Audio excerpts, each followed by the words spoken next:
नमस्कार। आज की कहानी है भेड़े और भेड़िए। यह कहानी हरिशंकर परसाई जी द्वारा लिखी गई है। यह एक व्यंग्य रचना है। हरिशंकर परसाई जी जाने माने व्यंग्यकार हैं और इनकी भाषा सरल होती है, आसानी से समझ में आने वाली होती है। तो यह जो कहानी है उसके द्वारा उन्होंने तीखा व्यंग्य किया है हमारी राजनीतिक व्यवस्था पर। राजनीति में ऐसे राजनेता जो जनता के साथ झूठे वादे करते हैं, उनका शोषण करते हैं, उनका प्रतीक है भेड़िए। और जो भोली भाली जनता है जिसे वे लुभाते हैं, बरगलाते हैं, उनके साथ वे झूठे वादे करके उनको अपने वश में करते हैं, ऐसी भोली भाली जनता का प्रतीक यहां भेड़े हैं। तो और जो लोग नेताओं की चापलूसी करते हैं, उनका प्रचार करके जनता को भ्रमित करते हैं, उनके तलवे चाटते हैं राजनेताओं के, तो उनका प्रतीक इस कहानी में सियार को दर्शाया गया है। तो आइए इस कहानी का आरंभ करते हैं। तो भेड़े जो कि जनता का प्रतीक है, तो भेड़ मतलब होता है शीप, और भेड़िए तो भेड़िया जो होता है वुल्फ। एक बार एक वन के पशुओं को ऐसा लगा कि वे सभ्यता के उस स्तर पर पहुंच गए हैं। तो सभ्यता, सभ्य होने का भाव, सिविलाइजेशन, और स्तर मतलब लेवल, जहां उन्हें एक अच्छी शासन व्यवस्था अपनानी चाहिए। तो वन के पशुओं को एक बार ऐसा लगा कि वे अब सभ्य हो चुके हैं और सभ्यता के उस स्तर पर पहुंच गए हैं कि उनको एक शासन व्यवस्था चाहिए। तो शासन व्यवस्था मतलब होता है एडमिनिस्ट्रेशन। तो एक शासन व्यवस्था अपनानी चाहिए और एक मत से, एक विचार से यह तय निश्चित हो गया कि वन प्रदेश में प्रजातंत्र की स्थापना हो, कि वन प्रदेश में चुनाव हो, प्रजातंत्र डेमोक्रेसी। तो प्रजातंत्र की स्थापना हो। स्थापना मतलब होता है एस्टैब्लिशमेंट। तो इस तरह से प्रजातंत्र की स्थापना हो और पशु समाज में इस क्रांतिकारी परिवर्तन से हर्ष की लहर दौड़ गई। तो जो पूरा पशु समाज था उस जंगल में, इस क्रांतिकारी परिवर्तन, क्रांतिकारी मतलब बहुत बड़ा बदलाव लाने वाला जो परिवर्तन है, हर्ष खुशी की लहर दौड़ गई। और इस तरह से सुख, समृद्धि, संपन्नता और सुरक्षा का स्वर्ण युग, सुनहरा युग समय अब आया और वह आया। तो इस तरह से लोगों ने महसूस किया कि अगर प्रजातंत्र की व्यवस्था होगी, अगर यह शासन व्यवस्था अपनाई गई तो बहुत बड़ा मतलब क्रांतिकारी परिवर्तन होगा। और इस तरह से फिर इस वन प्रदेश में, जंगल में सुख होगी, समृद्धि होगा, सुरक्षा का वातावरण होगा, और यह जो युग होगा, काल समय होगा, वह स्वर्ण युग के नाम से हम जान सकते हैं। सुनहला युग वह आएगा। फिर जिस वन प्रदेश में हमारी कहानी ने चरण धरे हैं, तो चरण रखना, प्रवेश करना, पांव रखना। तो जिस वन प्रदेश की अर्थात जिस जंगल की यह कहानी है, उसमें भेड़ें बहुत थी। तो उसमें भेड़ बहुत अधिक थी, मतलब उनकी संख्या अधिक थी। और वे भेड़ें जो थी निहायत बहुत ही नेक, अच्छी, भली, ईमानदार, कोमल, विनयी, विनम्र, दयालु, निर्दोष, जिसका कोई दोष नहीं, कोई गलती नहीं।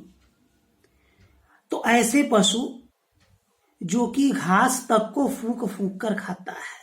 तो ये जो भेड़ें हैं वह ऐसी हैं कि एकदम बहुत ही नेक, ईमानदार, कोमल, विनयी, दयालु, निर्दोष, और वो घास तक को भी फूंक फूंक कर खाता है कि कहीं से किसी तरह से उनसे किसी को तकलीफ ना हो, कि अगर घास फूस पर कोई कीड़े मकोड़े या कुछ बैठे हैं तो अनजाने में उनकी हत्या न हो जाए। तो इस तरह से वे घास तक को फूंक फूंक कर खाता है। भेड़ों ने सोचा कि अब हमारा भय दूर हो जाएगा। अगर प्रजातंत्र की स्थापना होगी तो हम भय मुक्त हो जाएंगे। हम अपने प्रतिनिधियों से, प्रतिनिधि रिप्रेजेंटेटिव, तो अपनी प्रतिनिधियों से या जिसको भी हम नेता चुनेंगे उनसे कानून बनवाएंगे, ऐसा कानून, ऐसे नियम बनवाएंगे कि कोई जीवधारी किसी को न सताए, कि कोई भी जीव किसी अन्य जीव को सताए न, तकलीफ न दे, न मारे, सब जिए और जीने दें। तो सब जिए और एक दूसरे को जीने दें। शांति, स्नेह, प्रेम, बंधुत्व, भाईचारा और सहयोग पर समाज आधारित हो, निर्भर हो। तो एक ऐसे समाज का निर्माण हो जहां पर शांति हो, स्नेह प्रेम हो, भाईचारा हो, सहयोग हो। सहयोग, हेल्प, मदद। इधर भेड़ियों ने सोचा कि हमारा अब संकट काल आया, और भेड़िया क्या सोच रहा है कि अब उसका संकट, मुश्किल का समय आया। भेड़ों की संख्या इतनी अधिक है कि पंचायत में उनका ही बहुमत होगा। तो जो पंचायत मीन्स असेंबली समझ लो यहां पर, कि वहां पर उनका बहुमत होगा, वे ही चुनाव में जीतेंगे। तो बहुमत, मेजॉरिटी। और अगर उन्होंने कानून बना दिया कि कोई पशु किसी को न मारे तो हम खाएंगे क्या हमें घास चरना सीखना पड़ेगा, तो बहुमत उनका होगा, नियम कानून वे ही बनाएंगे। और अगर इस तरह के नियम बना दिए कि कोई भी पशु किसी अन्य को नहीं मारेगा तो हम भला क्या खाएंगे, क्या हमको घास चरना सीखना पड़ेगा। तो इस तरह से ज्यों-ज्यों चुनाव समीप आता, भेड़ों का उल्लास बढ़ता जाता। तो जैसे जैसे चुनाव, इलेक्शन करीब आते, समीप आते, भेड़ों का उल्लास, खुशी बढ़ती जाती। और ज्यों-ज्यों चुनाव समीप आता, भेड़ियों का दिल बैठता जाता। लेकिन जैसे जैसे चुनाव जब करीब आता तो भेड़ तो प्रसन्न है, पर भेड़ियों का दिल बैठता जाता, अर्थात वो घबराती, उनका दुख बढ़ता जाता। तो एक दिन बूढ़े सियार ने भेड़िए से कहा, तो एक बूढ़ा सियार था, बूढ़ा सियार जो कि मैंने बताया चापलूस जो होते हैं उनका प्रतीक है। तो एक दिन बूढ़े सियार ने भेड़िए से कहा कि मालिक, आजकल आप बड़े उदास रहते हैं। क्योंकि उन्होंने देखा कि जैसे जैसे चुनाव समीप आ रहा है, भेड़िया उदास है, दुखी है। तो उस बूढ़े सियार ने भेड़िए से इस तरह से प्रश्न किया कि मालिक, आप बड़े उदास रहते हैं। हर भेड़िए के आसपास दो चार सियार रहते ही हैं। तो हर भेड़िए के आसपास दो चार सियार, मतलब उनकी चापलूसी करने के लिए, सियार, जैकल। तो हर भेड़िए के आसपास दो चार सियार रहते ही हैं। जब भेड़िया अपना शिकार खा लेता है तब ये सियार हड्डियों में लगे मांस को कुतर कर खाते हैं। कुतरना, नोच नोच कर खाना, और हड्डियां चूसते रहते हैं। तो जो सियार होते हैं कभी शिकार नहीं करते हैं, ये बस भेड़ियों की चापलूसी करते हैं, और जो कुछ भी उनके शिकार द्वारा जो बच जाता है उसी को खाकर अपना पेट भरते हैं। तो ये भेड़िए के आसपास दुम हिलाते चलते हैं। दुम मतलब पूंछ होता है, पर दुम हिलाना यहाँ पर मुहावरा है। तो दुम हिलाना मतलब चापलूसी करना। तो ये भेड़िए के आसपास रहते हैं, चापलूसी करते हुए उनकी सेवा करते हैं। और सेवा में भी क्या करते हैं, मौके बेमौके हुआ हुआ चिल्लाकर उनकी जय बोलते हैं। तो मौके बेमौके मतलब जरूरत बेजरूरत, हुआ हुआ जैसे हर जानवरों की अलग अलग आवाज होती है, उसी तरह जो सियार हैं वो हुआ हुआ ऐसा बोलते हैं। तो वे उनकी जय जयकार हुआ हुआ करके करते रहते हैं, उनकी चापलूसी करते हैं, उनको प्रसन्न करते रहते हैं, ताकि वे खुश रहेंगे तो उनको भी कुछ खाने पीने को, उनके शिकार से जो बचेगा, हड्डियां ही सही जो भी होगा, तो उसको वो कुतर कर खाएंगे, हड्डियों को चूसेंगे। तो इस तरह से उनका भी पेट भरता रहेगा। तो बूढ़े सियार ने बड़ी गंभीरता से पूछा कि महाराज, आपके मुखचंद्र पर चिंता के मेघ क्यों छाए हैं? मुखचंद्र, चांद जैसे मुखड़े पर।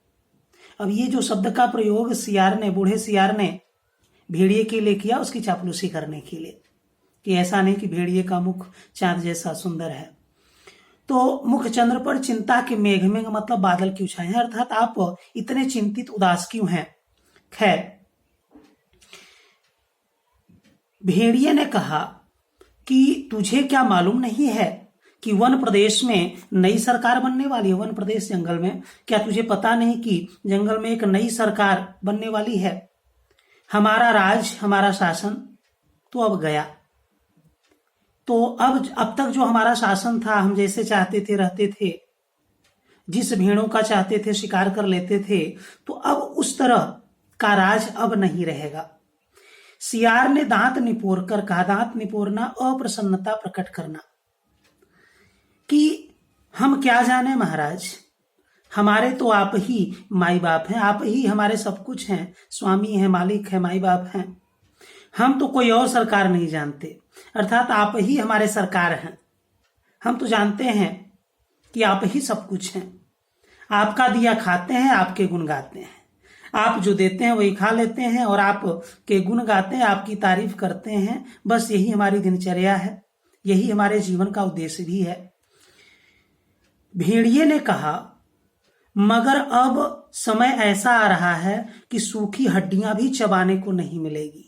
तो ऐसा समय आ रहा है प्रजातंत्र, तो उस समय वहां पर जो बहुमत है वह भेड़ों का है और वे ऐसे ऐसे नियम निकालेंगे कि शिकार कर नहीं पाएंगे, कुछ खाने को मिलेगा नहीं। अभी जो हड्डियां कुतर कर खाते रहते हो, तो वह भी सूखी हड्डियां भी चबाने को नहीं मिलेगी, क्योंकि जब मैं शिकार नहीं करूंगा तो तुम्हारे लिए भला क्या मिलेगा। नमस्कार।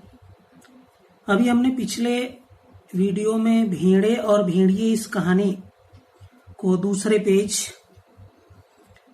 में यहां तक कर लिया था कि जिसमें बूढ़े सियार को भेड़िए ने बताया कि अब यहाँ पर प्रजातंत्र की व्यवस्था लागू होने वाली है और जिसकी वजह से फिर हमें सूखी हड्डियां भी चबाने को नहीं मिलेगी।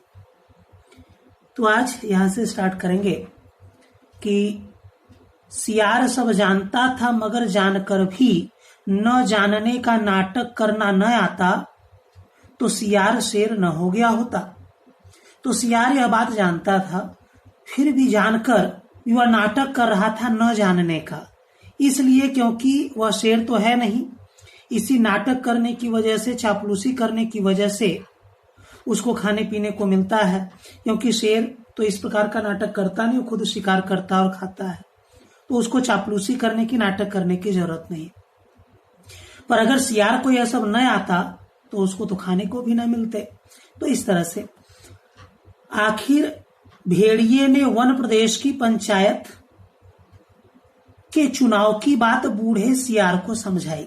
तो इस तरह से भेड़िए ने फिर सियार को वन प्रदेश में, जंगल में जो पंचायत का चुनाव होने वाला है उसके बारे में बताया और बड़े गिरे मन से कहा, गिरे मन से, उदास मन से, दुखी मन से कहा कि चुनाव अब पास आता जा रहा है, अब यहां से भागने के सिवा कोई चारा, कोई रास्ता, उपाय नहीं, पर जाएं भी कहां। सियार ने कहा कि मालिक, सर्कस में भर्ती हो जाइए। भेड़िए ने कहा कि अरे वहां भी शेर और रीछ को तो लेते हैं, पर हम इतने बदनाम हैं कि हमें वहां भी कोई नहीं पूछता। तो अभी तक जितने भी आपने भी सर्कस अगर देखा होगा तो उसमें आपने देखा होगा रीछ या शेर, रीछ, भालू, बेर, तो ये सब दिखाई पड़ते हैं, कभी भेड़िया वहां पर नजर नहीं आता। तो वही बात भेड़िए ने भी अपनी मजबूरी दर्शाई कि हम इतने बदनाम हैं, बदनाम हो चुके हैं कि वहां भी कोई हमें पूछने वाला नहीं, अर्थात हम सर्कस में भी भर्ती नहीं हो सकते। तो सियार ने खूब सोचकर कहा, अजायब घर में चले जाइए।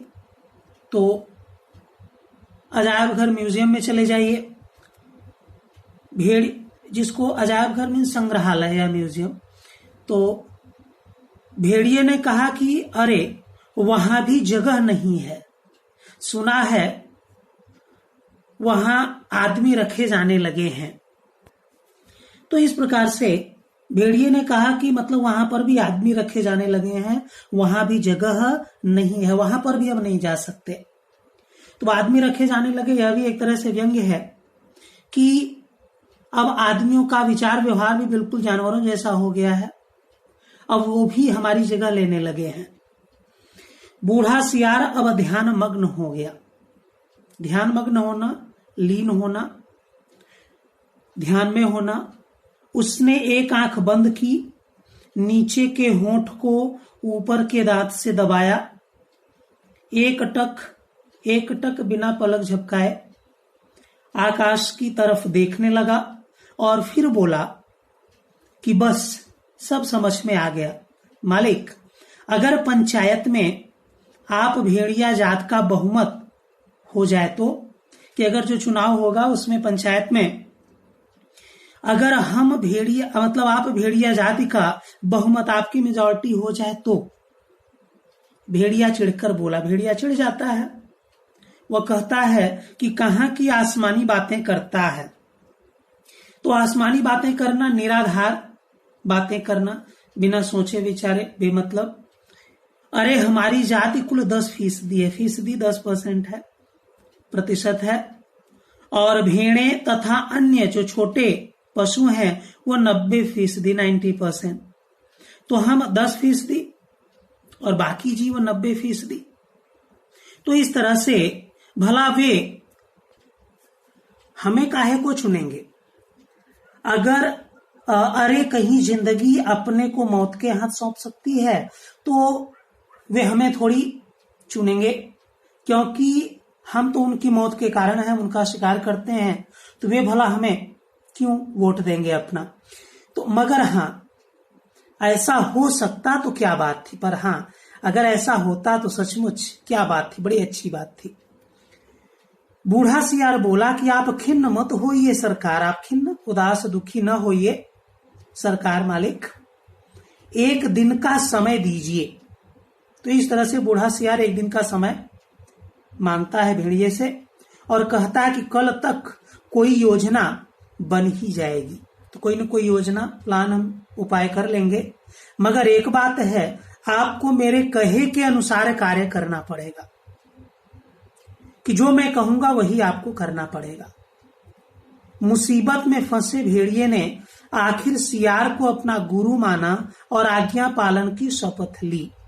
तो इस तरह से अब चूंकि भेड़िया फंस चुका था मुसीबत में और उसके पास दूसरा कोई चारा तो था नहीं, तो इस तरह से उसने सियार को अपना गुरु माना और वह जो आज्ञा करेगा उसकी वह पालन अवश्य करेगा। तो इस तरह से उसने शपथ ली, प्रतिज्ञा की। तो दूसरे दिन बूढ़ा सियार अपने 3 सियारों को लेकर आया। उनमें से उसने एक को पीले रंग में रंग दिया था, दूसरे को नीले रंग में और तीसरे को हरे रंग में। तो इस तरह से जो 3 सियार लाया उसको 3 रंग में रंग दिया था, नीला, पीला और हरा। भेड़िए ने देखा और पूछा कि अरे ये कौन है, क्योंकि वह उन सियारों को पहचान नहीं पाया क्योंकि उनके रंग बदले हुए थे। तो इस तरह से वो उससे पूछता है कि ये कौन है जो तुम अपने साथ लाए हो। तो बूढ़ा सियार बोला कि ये भी सियार हैं सरकार, मगर रंगे सियार हैं, आपकी सेवा करेंगे, आपके चुनाव का प्रचार करेंगे। तो ये जो रंगे हुए सियार हैं और ये आपका प्रचार करेंगे, आपकी सेवा करेंगे। आपकी बातों को प्रचार करना मतलब कि किसी भी बातों को जनता तक पहुंचाना, उनकी पब्लिसिटी करना। भेड़िए ने शंका की, उसको शंका हुई और बोला कि मगर इनकी बात मानेगा कौन? ये तो वैसे ही छल कपट के लिए बदनाम है। तो जो सियार है वह छल कपट धोखेबाज होता है, तो हर कोई, हर प्राणी, हर जीव वन प्रदेश का जानता है। तो ये तो वैसे ही बदनाम है छल कपट के लिए, तो इनकी बातों को मानेगा कौन, विश्वास कौन करेगा?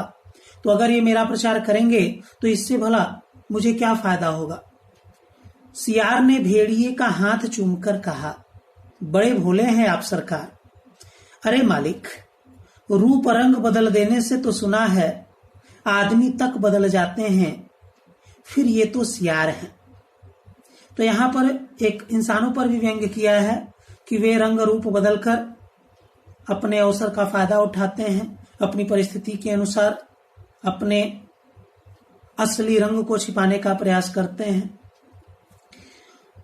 और तब बूढ़े सियार ने भेड़िए का भी रूप बदला, मस्तक पर तिलक लगाया, मस्तक पर माथे पर, गले में कंठी पहलाई, कंठी माला जो साधु सन्यासी लोग माला पहनते हैं या जो जपते हैं, तो गले में कंठी पहनाई और मुंह में घास के तिनके खोस दिए और फिर बोला कि आप पूरे संत हो गए हैं,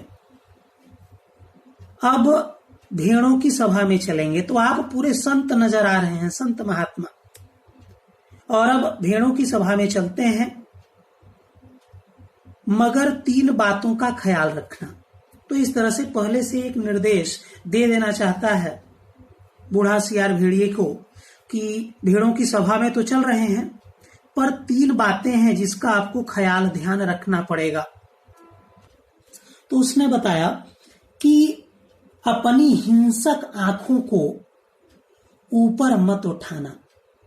तो जो तुम्हारी हिंसा करने वाली जो आंखें हैं, वायलेंट आंखों को ऊपर की तरफ मत उठाना, हमेशा जमीन की ओर देखना, अर्थात नजर झुकाकर, कुछ भी बोलना मत, नहीं तो सब पोल खुल जाएगी, सारी सच्चाई वास्तविकता लोगों को पता चल जाएगी।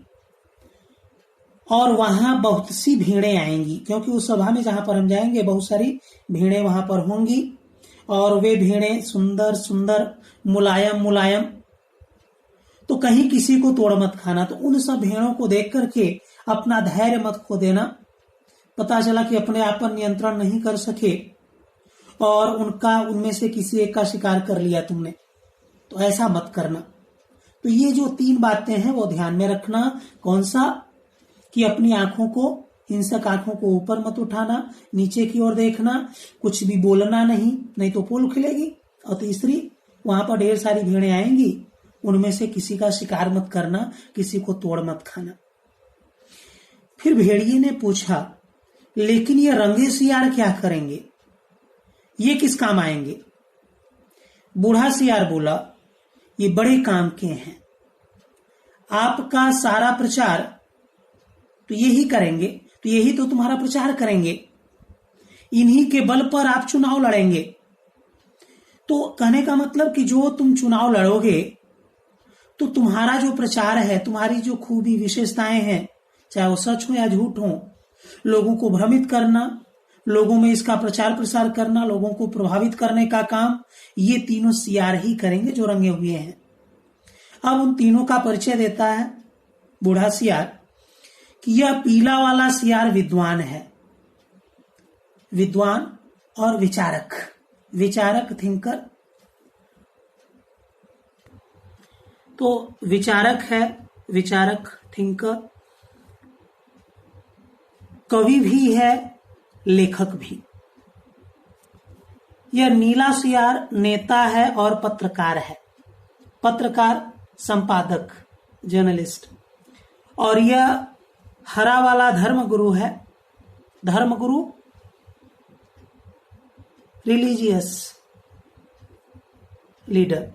तो कहने का मतलब कि ये जो तीनों हैं सियार, जो कि तुम्हारा जो प्रचार करने वाले हैं, पीला, नीला और हरा, तो ये सब कोई विचारक है, कवि है, लेखक है, विद्वान है, तो कोई नेता और पत्रकार है, कोई धर्मगुरु है।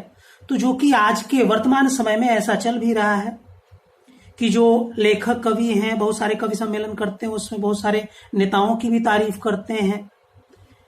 वे जो नेता हैं, जो चुनाव जीतते हैं, उनका माध्यम यही 3 ही लोग हैं, 3 क्षेत्र के लोग, कि लेखक, कवि, जो विद्वान हैं वे, क्योंकि कलम के द्वारा वे जीतते हैं, और जो पत्रकार हैं, जो कि हमेशा न्यूज में, समाचार में छाए रहते हैं, और एक धर्मगुरु, धर्म के नाम पर भी लोगों से वोट बटोरते हैं। तो इस तरह से ये जो तीनों लोग जो कि ऐसे 3 क्षेत्र का प्रतिनिधित्व कर रहे हैं, वही आपका प्रचार करेंगे, वही आपको जिताएंगे। बस अब चलिए। तो इस तरह से बूढ़ा सियार भेड़िए को समझाता है। नमस्कार। जैसा कि हमने दूसरे वीडियो में पेज नंबर 60 का फर्स्ट पैरा यहां तक हम कर चुके थे, जिसमें बूढ़ा सियार भेड़िए को समझाता है कि वे तीनों जो सियार हैं वे कौन है, उनका परिचय कराता है। फिर भेड़िया जो कि अभी भी वह संदेह में है, उसको किसी बात को लेकर शंका है, और वह बूढ़े सियार से कहता है कि जरा ठहरो, रुको। भेड़िए ने बूढ़े सियार को रोका और कहा कि कवि, लेखक, नेता, विचारक, ये तो मैंने सुना है बड़े अच्छे लोग होते हैं, और ये तीनों, तो कहने का मतलब कि ये जो कवि, लेखक, नेता, विचारक ये जो हैं ये सब तो बहुत अच्छे लोग हैं, पर ये तीनों तो सियार हैं, ये अच्छे तो हैं नहीं। तो ये बात उसकी समझ में नहीं आई। बात काटकर बीच में ही बात को रोककर सियार बोला कि ये तीनों सच्चे नहीं हैं, रंगे हुए हैं महाराज। तो कहने का मतलब ये सब केवल बनावटी हैं, केवल ऊपर से दिखेंगे कि कवि, लेखक, नेता, विचारक हैं, पर वास्तव में वे नहीं हैं।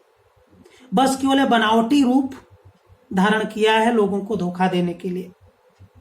अब चलिए, देर मत करिए। तो इस तरह से बूढ़ा सियार भेड़िए को लेकर चलता है और वे चल दिए। आगे बूढ़ा सियार था, उसके पीछे रंगे सियारों के बीच भेड़िया चल रहा था।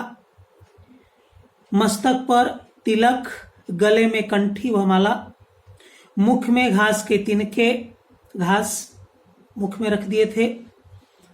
धीरे धीरे चल रहा था, अत्यंत गंभीरता पूर्वक, एकदम सीरियसली, सिर झुकाए विनय की मूर्ति, एकदम सिर झुकाकर एकदम विनम्र भाव से, विनय की मूर्ति एकदम विनम्र भाव से, विनम्र होकर के।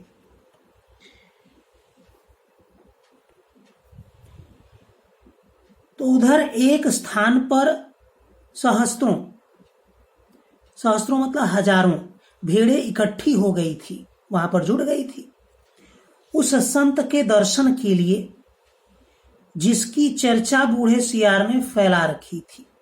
तो यहां पर जहां पर कि बूढ़ा सियार भेड़िए को ले जाता है, उसे संत का, उसका रूप रंग संत की तरह बदलकर, तो उसके दर्शन के लिए बहुत सारी भेड़ें इकट्ठी हो गई थी। और यह बातें सियार ने एक दिन पहले फैला रखी थी, क्योंकि जैसा कि पहले आपने पढ़ा था कि सियार कहता है कि मुझे बस एक दिन का वक्त समय दीजिए।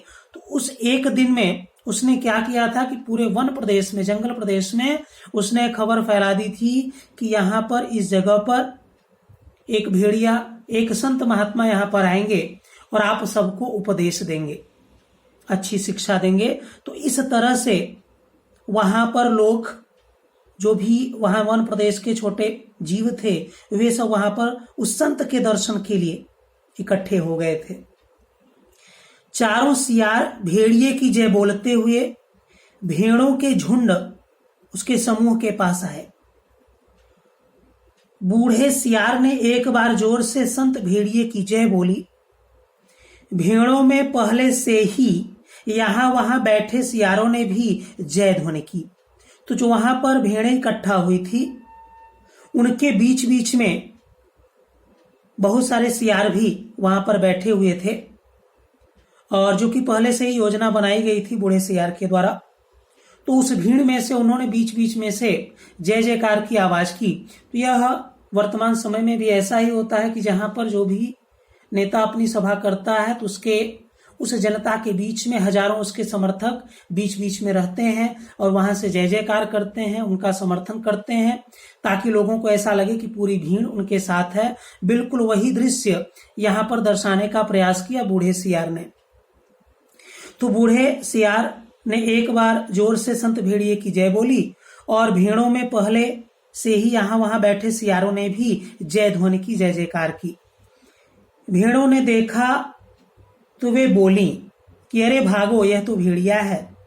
तो भेड़ों ने देखा तो वे पहचान गई कि यह कोई संत नहीं बल्कि भेड़िया है, भागो यहां से। तुरंत बूढ़े सियार ने उन्हें रोककर कहा कि भाइयों और बहनों, अब भय मत करो, भय मत करो, डरो मत। भेड़िया राजा संत हो गए हैं, उन्होंने हिंसा बिल्कुल छोड़ दी है। तो ये भेड़िया अवश्य हैं, पर ये अब संत बन गए हैं, महात्मा हो गए हैं।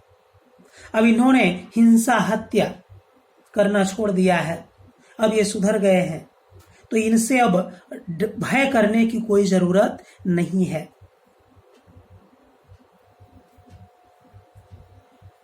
उनका हृदय परिवर्तन हो गया है। तो उनका हृदय परिवर्तन, उनके हृदय में बहुत बड़ा बदलाव आ चुका है। उनके हृदय में दया का भाव आ गया है। जो अभी हिंसक थे अब अहिंसावादी हो गए हैं। वे आज 7 दिनों से घास खा रहे हैं, अर्थात मांस खाना छोड़ दिया है, केवल घास खा रहे हैं पिछले 7 दिनों से। रात दिन भगवान के भजन और परोपकार में लगे रहते हैं, केवल भगवान का भजन पूजा करते हैं, परोपकार में लगे रहते हैं। परोपकार, दूसरों का भला। उन्होंने अपना जीवन जीव मात्र की सेवा में अर्पित कर दिया, समर्पित कर दिया, न्यौछावर कर दिया। तो उनका जो जीवन है अब उस मात्र लोगों की सेवा करना है, उनका वो जीवन का उद्देश्य है। अब वे किसी का दिल नहीं दुखाते, किसी का रोम तक नहीं छूते। रोम शरीर का छोटा से छोटा बाल, तो किसी का रोम तक नहीं छूते। भेड़ों से उन्हें विशेष प्रेम है, तो जो भेड़े हैं उनसे खास प्रेम है, लगाव है। इस जाति ने, कौन सी जाति ने? भेड़ों ने। तो इस जाति किसके लिए? भेड़ों के लिए कहा गया। तो इस जाति ने अर्थात भेड़ों ने जो कष्ट सहे हैं, कष्ट क्या सहे हैं कि कभी भी कोई भी भेड़िया उनका शिकार कर लेता है, तो जो कष्ट सहे हैं उनको याद करके कभी कभी भेड़िया संत की आंखों में आंसू आ जाते हैं। उनकी अपनी भेड़िया जाति ने जो अत्याचार आप पर किए हैं, उनके कारण भेड़िया संत का माथा लज्जा से जो झुका है सो झुका ही हुआ है। तो भेड़िया जात ने, इनकी जाति ने जो भेड़ों पर जो अत्याचार किए हैं, वे इस बात को लेकर के बहुत शर्मिंदा हैं। उनका माथा शर्म से, लज्जा से झुका हुआ है। परंतु अब वे शेष बाकी बचा हुआ जीवन आपकी सेवा में लगाकर तमाम पापों का प्रायश्चित करेंगे, पश्चाताप करेंगे। तो जो कुछ भी पाप हुआ है इनसे या फिर इनकी भेड़िया जाति से, तो उसका प्रायश्चित करेंगे। कैसे प्रायश्चित करेंगे? अपना शेष जीवन, बचा हुआ जीवन आपकी अर्थात भेड़िया जाति की, भेड़ जात की सेवा करके। आज सवेरे की ही बात है, एक उदाहरण भी देते हैं, एक उदाहरण भी देता है। कौन देता है? बूढ़ा सियार। सारी बातें या बूढ़ा सियार बता रहा है कि आज सवेरे सुबह की ही बात है कि एक मासूम भेड़ के बच्चे के पांव में कांटा लग गया, तो भेड़िया संत ने उसे दांतों से निकाला।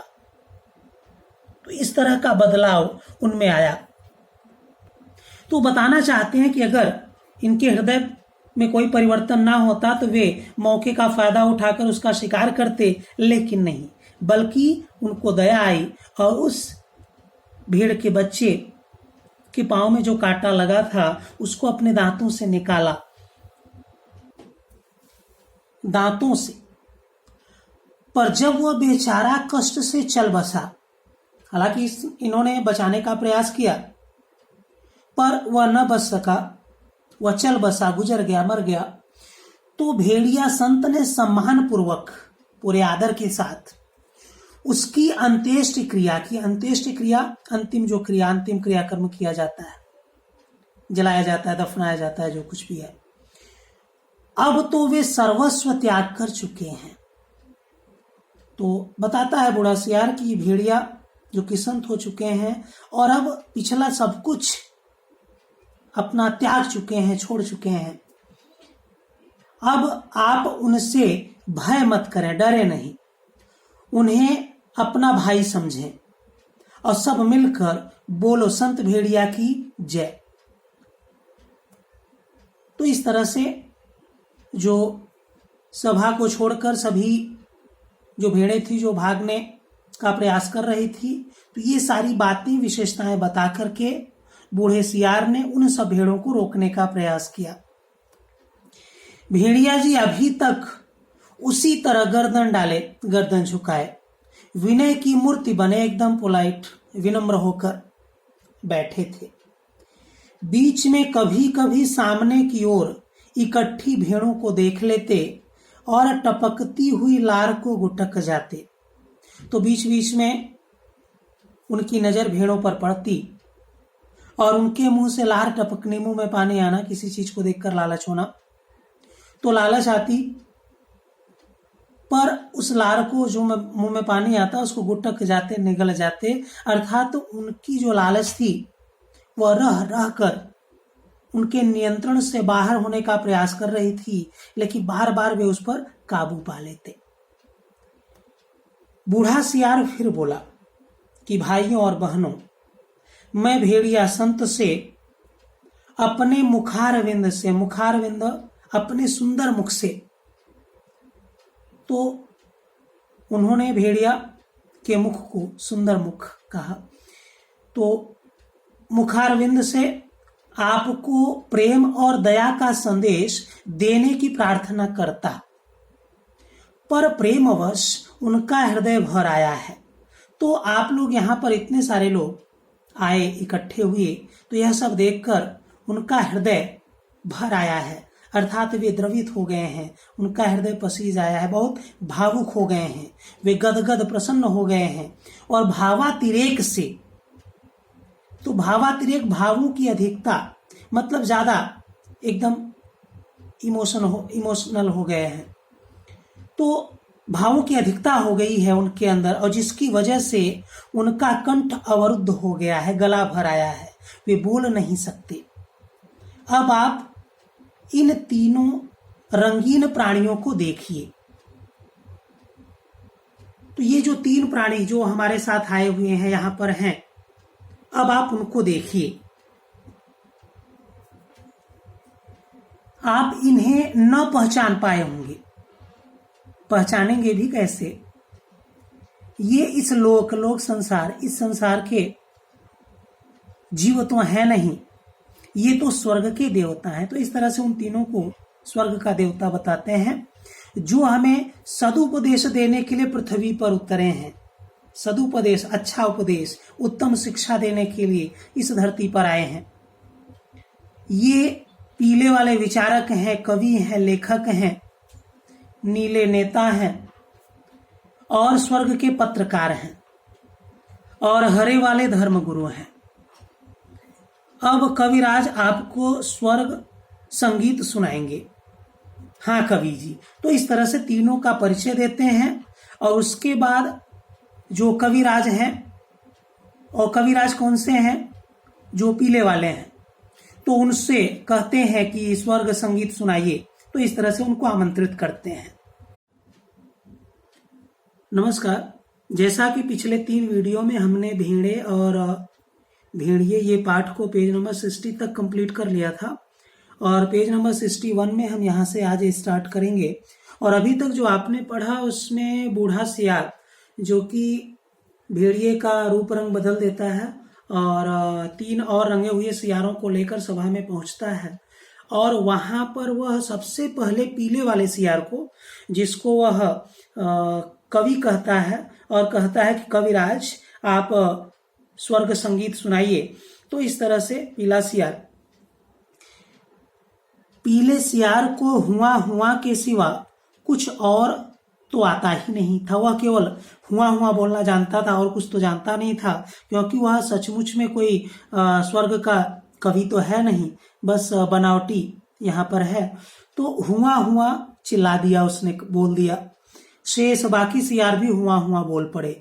तो उसकी हुआ हुआ सुनकर बाकी और जो सियार थे, जो सभा में बीच बीच में जो पहले से ही वहां पर खड़े थे, तो वो सब भी हुआ हुआ बोल पड़े। और सियारों की एक आदत है बिल्कुल उसी तरह जैसे कुत्तों को, कि रात में अगर कोई एक कुत्ता भौंकेगा तो दूसरा कोई सुनेगा तो जरूर वह भी बोलेगा, भौंकेगा, बिल्कुल वैसे ही सियार भी। तो अगर एक सियार कोई हुआ हुआ करता है तो दूसरा अपने आप को रोक ही नहीं पाता है, वह भी जरूर बोलेगा। लेकिन बूढ़े सियार ने आंख के इशारे से शेष सियारों को मना किया। लेकिन बूढ़े सियार, जो कि बूढ़ा सियार बहुत चालाक था, तो उसने क्या किया कि अपने आंखों के इशारे से इशारा किया और शेष बाकी सियारों को हुआ हुआ करने से मना किया, रोका। और चतुराई से बात को यूं इस प्रकार कहकर संभाला कि भाई, कवि तो कोरस में गीत गाते हैं, पर कुछ समझे आप लोग कि ये जो कवि हैं ये कोरस में, समूह में गीत गाते हैं। तो इन्होंने जो कुछ भी अभी कहा, क्या कुछ आप लोग समझे? कैसे समझ सकते हैं? अरे कवि की बात सबकी समझ में आ जाए तो वह कवि काहे का, तो कैसा कवि? तो यह कोई छोटा मोटा कवि तो है नहीं, बहुत महान कवि हैं। तो और जो महान कवि होता है उसकी बातें इतनी सरल नहीं होती कि सबके समझ में आ जाए। ये कह रहे हैं कि जैसे स्वर्ग में परमात्मा वैसे ही पृथ्वी पर भेड़िया। तो बूढ़े सियार ने, जो पीला सियार हुआ हुआ बोला जो कुछ भी, तो बूढ़े सियार ने उसको अपने शब्दों में उसका व्याख्या करने का प्रयास किया और कहा कि ये यह कह रहे हैं कि जैसे स्वर्ग में परमात्मा ईश्वर वैसे ही पृथ्वी पर भेड़िया। हे भेड़िया जी महान, कि आप महान हैं, आप सर्वत्र व्याप्त हैं, सर्वत्र सब जगह व्याप्त हैं, बिल्कुल परमात्मा की तरह व्याप्त हैं, मौजूद हैं, सर्वशक्तिमान हैं, सबसे शक्तिशाली हैं। प्रातः सुबह आपके मस्तक पर तिलक करती है, सांझ शाम को उषा आपका मुख चूमती है। तो उषा जो है वह उषा सुबह भी होती है और शाम को भी।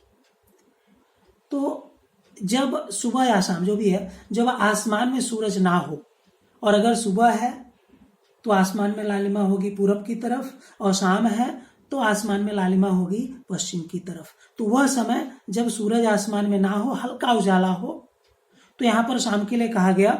तो शाम, सांझ को उषा मुख चूमती है। तो यह जो यहाँ पर उसने बताया कि प्रातः आपके मस्तक पर तिलक करती है, सांझ को उषा आपका मुख चूमती है, तो यह सब उसकी प्रशंसा में कहा, और जबकि ऐसी तो कोई बात है ही नहीं। तो इन सब बातों के द्वारा वह महान बताना चाहता है भेड़िया को और लोगों को प्रभावित करना चाहता है। पवन आप पर पंखा करती है, पवन हवा आप पर पंखा करती है, और रात्रि आपकी ही ज्योति लक्ष लक्ष खंड होकर आकाश में तारे बनकर चमकती है। तो जो रात में आपकी ही ज्योति प्रकाश लक्ष लक्ष खंड होना, हजारों टुकड़े में, हजारों खंड में होकर आकाश में तारे बनकर चमकती है। तो रात में जो आसमान में जो तारे चमकते हैं वह कोई और नहीं बल्कि आपका ही प्रकाश है, जो हजारों टुकड़ों में तारों के रूप में चमकता है। तो हे विराट महान, आपके चरणों में शूद्र का प्रणाम है। तो आप बहुत महान हैं और मैं बहुत शूद्र हूं, छोटा हूं, आपके चरणों में मेरा प्रणाम है। तो इस तरह से जो पीला सियार है, जो कवि है, उसने भेड़िए की प्रशंसा में ये सारी बातें कही।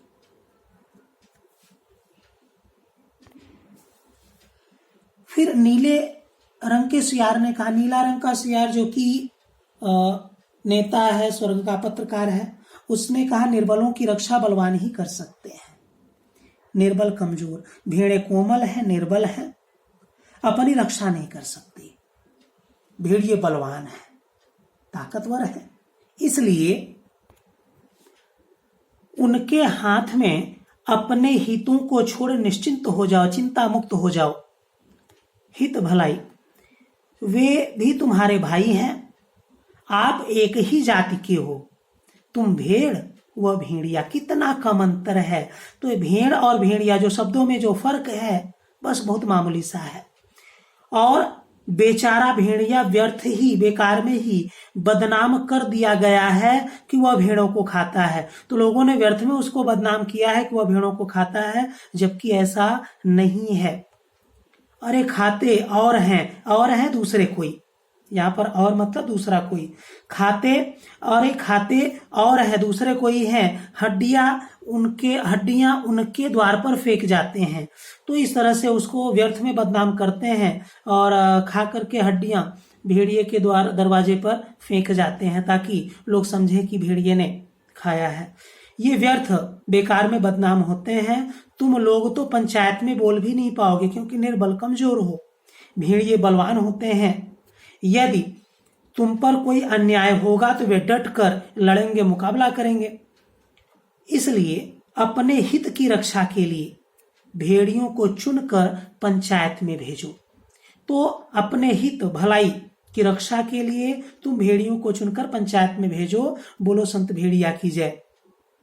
तो इस तरह से नीले सियार ने भी भेड़िए की तारीफ की।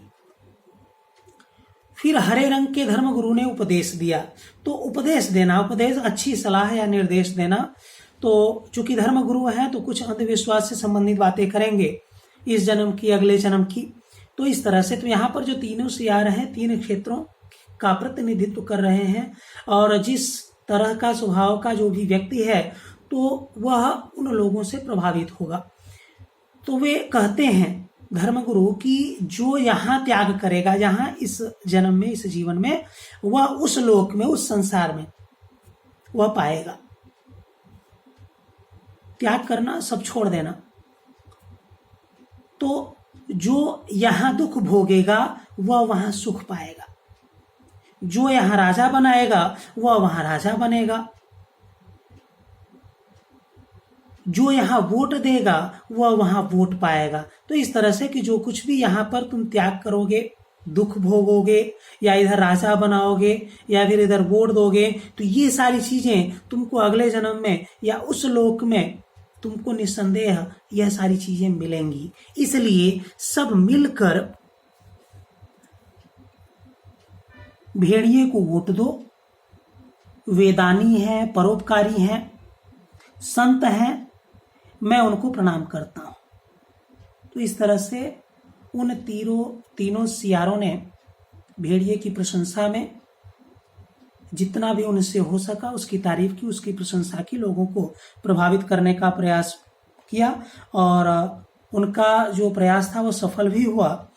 तो यह एक भेड़िए की कथा नहीं है, यह सब भेड़ियों की कथा है। तो यह केवल एक भेड़िए की बात नहीं बल्कि सब भेड़ियों की। उसी तरह जैसे एक राजनेता की बात नहीं है कि वह जनता का वोट पाने के लिए किस तरह से षड्यंत्र करता है, लोगों को लुभाने का प्रयास करता है, बल्कि सभी नेताओं की, राजनेताओं की बात है। तो सब जगह इस प्रकार प्रचार हो गया, प्रचार होना, पब्लिसिटी होना और भेड़ों को विश्वास हो गया कि भेड़िए से बड़ा उनका कोई हित चिंतक, हित भलाई की चिंता करने वाला, हित रक्षक, उनके हित की रक्षा करने वाला दूसरा कोई नहीं। तो यह भेड़ों को विश्वास हो गया और विश्वास दिलाया किसने? उस बूढ़े सियार ने और बाकी रंगे हुए सियारों ने। अर्थात राजनेता के जो चापलूस होते हैं, जो उनके प्रचारक होते हैं, वो जनता को विश्वास दिलाते हैं। और जब पंचायत का चुनाव हुआ तो भेड़ों ने अपनी हित की रक्षा के लिए भेड़ियों को ही चुना और पंचायत में भेड़ों के हितों की रक्षा के लिए भेड़िए प्रतिनिधि बनकर आए।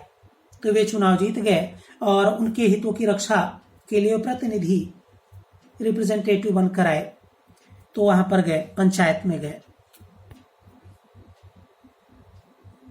और पंचायत में भेड़ियों ने भेड़ों की भलाई के लिए पहला नियम कानून यह बनाया कि हर भेड़िए को सवेरे नाश्ते के लिए भेड़ का एक मुलायम बच्चा दिया जाए, दोपहर के भोजन में एक पूरी भेड़ तथा शाम को स्वास्थ्य के ख्याल से, स्वास्थ्य को ध्यान में रखकर कम खाना चाहिए इसलिए आधी भेड़ दी जाए।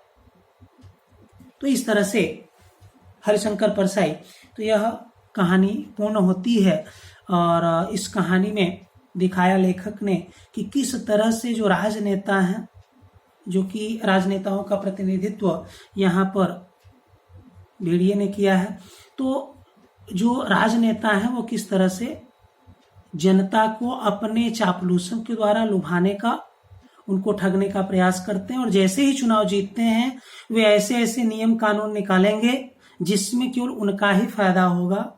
उस नियम कानून से जनता को कोई भी फायदा होने वाला नहीं है। धन्यवाद।